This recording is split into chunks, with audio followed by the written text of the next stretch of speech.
మేడారంలో 251 కోట్ల రూపాయలతో చేపట్టిన అభివృద్ధి కార్యక్రమాల్లో 100 కోట్లు మనకు గద్దెల దగ్గరనే అభివృద్ధి కార్యక్రమాల కోసం వెచ్చించారు.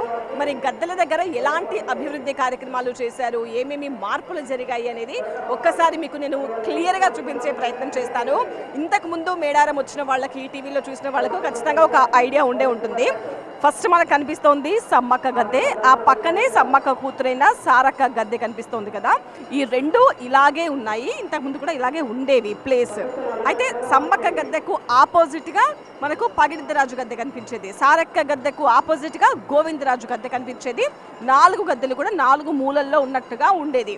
అయితే భక్తులు ఇట్లా వెళ్ళి దర్శనం చేసుకుని మళ్ళీ ఆ ఇద్దరు దేవతలను దర్శించుకోవడం కోసం చెప్పి మళ్ళీ ఇలా వెనక్కి రావడము, అక్కడ దర్శనం చేసుకుని మళ్ళీ వెనక్కి వెళ్ళిపోవడము, కొంచెం అక్కడ భక్తులు స్టక్ అయిపోవడము, ఇబ్బంది పడడము జరిగేవన్నమాట. కాబట్టి అలాంటిదేమీ లేకుండా పగిడిద్దరాజు గోవిందరాజు గద్దెను అక్కడి నుంచి తీసి మనకు కనిపిస్తున్నాయి కదా. ఇక్కడ సారక్క గద్దె దగ్గర పక్కన గోవిందరాజు గద్దె ఏర్పాటు చేశారు, ఆ పక్కనే పగిడిద్దరాజు గద్దె ఏర్పాటు చేశారు.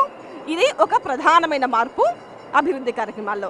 అయితే దాంతోపాటుగా ఇప్పుడు సమ్మక్క గద్దె, సారక్క గద్దెకి ఇంతకుముందు ఇనుప చువ్వలు మాత్రమే ఉండేవి. కానీ ఇప్పుడు చూస్తున్నారు కదా, సిమెంట్ స్తంభాలు ఏర్పాటు చేశారు. చుట్టూ 4 గద్దెలకు కూడా స్తంభాలు మాత్రమే కాదు, వాటికి కూడా ఎంతో ప్రత్యేకత ఉంది, ఎంతో విశిష్టత ఉంది.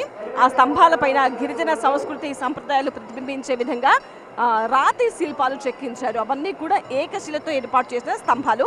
ఇదే ప్రధానమైన మార్పు. దాంతోపాటుగా ఇంకొక ప్రధానమైన మార్పు ఏంటంటే, ఒక్కసారి మీరు గద్దెల ప్రాంగణం చుట్టూ కూడా మీరు గమనించండి, పెద్ద పెద్ద ఆర్చ్లు కనిపిస్తున్నాయి కదా. గద్దెల చుట్టూ ఇలాంటి ఆర్చ్లు 8 నిర్మించారు. ఈ ఆర్చ్లన్నిటికీ కలిపి ప్రధానమైన ఎంట్రన్స్ ద్వారం లాగా ఇంకొకటి, మొత్తం మనకు 9 ప్రధానమైన ఆర్చ్లు కనిపిస్తాయి.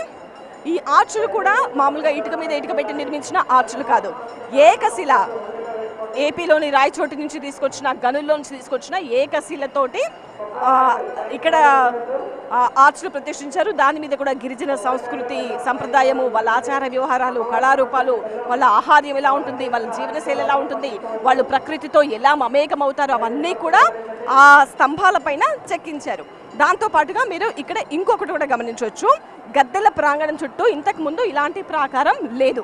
ఇప్పుడు ఆ ప్రహరీ గోడను కొత్తగా నిర్మించారు. మనకు అనిపిస్తుంది కదా, ఇక్కడ కూడా మనకు ఆ ప్రత్యేకత చాటే విధంగా శిల్పాలను చెక్కించారు.